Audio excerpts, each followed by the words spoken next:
سامعین کرام، ہر دن ایک نہ ایک واقعہ پیش آتا ہے کہ فلانی جگہ فلانی بندہ قتل ہو گیا ہے۔ ہم جب بھی سوشل میڈیا کھولتے ہیں، خاص طور پر ہمارے اس کشمیر میں سوشل میڈیا کھولتے ہی نیوز آ جاتی ہیں کہ فلانی جگہ میں فلانی بندہ قتل ہوا، فلانی بندے نے فلانی کو قتل کیا، فلان نے فلان کو قتل کیا ہے۔ ذرا ہم دیکھیں گے کہ اسلام میں کسی کو قتل کرنا یہ کتنا بڑا گناہ ہے۔ قرآن پاک میں اللہ تبارک و تعالیٰ فرماتے ہیں وَمَنْ قَتَلَ نَفْسًا بِغَيْرِ نَفْسٍ أَوْ فَسَادٍ فِي الْأَرْضِ فَكَأَنَّمَا قَتَلَ النَّاسَ جَمِيعًا وَمَنْ أَحْيَاهَا فَكَأَنَّمَا أَحْيَا النَّاسَ جَمِيعًا۔ جس شخص نے کسی شخص کو قتل کیا، بلا وجہ اسے قتل کر ڈالا، تو یاد رکھے اس بندے نے صرف اسی کو قتل نہیں کیا بلکہ پوری انسانیت کو قتل کر ڈالا۔ ذرا اندازہ لگائے، یعنی ایسا شخص صرف ایک شخص کا قاتل نہیں ہوتا ہے بلکہ پوری انسانیت کا قاتل ہوتا ہے جو کسی شخص کو قتل کرے۔ اندازہ لگائے، پھر مسلمان کو قتل کریں۔ پاک پیغمبر صلی اللہ علیہ وسلم نے فرمایا المسلم اخو المسلم، مسلمان کا بھائی ہے۔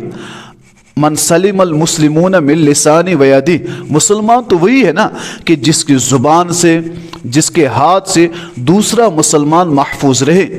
افسوس کی بات یہ ہے کہ مسلمان جسے قتل کر رہا ہے وہ اس کا بھائی ہے، بھائی کو قتل کر رہا ہے۔ اس سے بدترین شخص کون ہو سکتا ہے جو کسی کو قتل کرے؟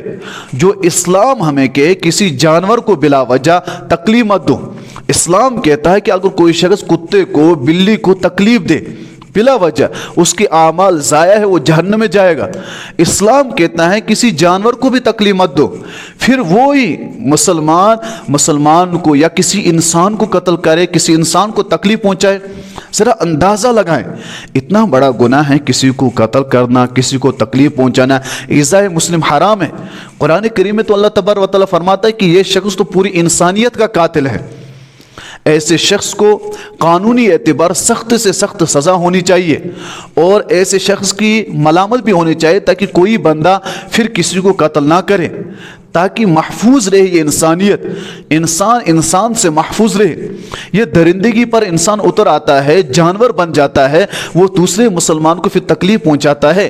ادنا سی تکلیف کسی مسلمان کو پہنچانا، ادنا سی تکلیف کسی انسان کو پہنچانا، دکھ پہنچانا، وہ بڑا گناہ ہے۔ پھر کسی کو قتل کرنا، اللہ اکبر! یہ صرف آپ اسی بندے کو قتل نہیں کرتے ہیں، اس کے پیچھے اس کے پورے خاندان کو قتل کرتے ہیں۔ اس کے ماں باپ بے سہارا ہو جاتے ہیں، اس کی بیوی بچے بے سہارا ہو جاتے ہیں۔ کتنا بڑا گناہ ہوگا! اور پھر قیامت کے دن جب آپ کی اس پر پکڑ ہوگی، کسی کو اگر آپ قتل کر رہے ہیں، یہ تو توبے سے بھی معاف نہیں ہوگا کیونکہ وہ بندہ تو مر گیا۔ پھر تو آپ کو قیامت کے دن اس کی سزا ملے گی اگر آپ نے کسی کو تکلیف پہنچائی ہے۔ ذرا سوچیں مسلمانوں، ہم مسلمان ہیں، انسان ہیں، ہمیں تو اسلام روکتا ہے جانوروں کو، سانپ کو، چوہے کو تکلیف دینے سے، پھر بلا وجہ ہم انسان کو قتل کر رہے ہیں۔ تو رب کائنات فرماتے فَكَأَنَّمَا قَتَلَ النَّاسَ جَمِيعًا، جو ایک انسان کو قتل کرے سمجھ لینا اس نے پوری انسانیت کو قتل کر دیا۔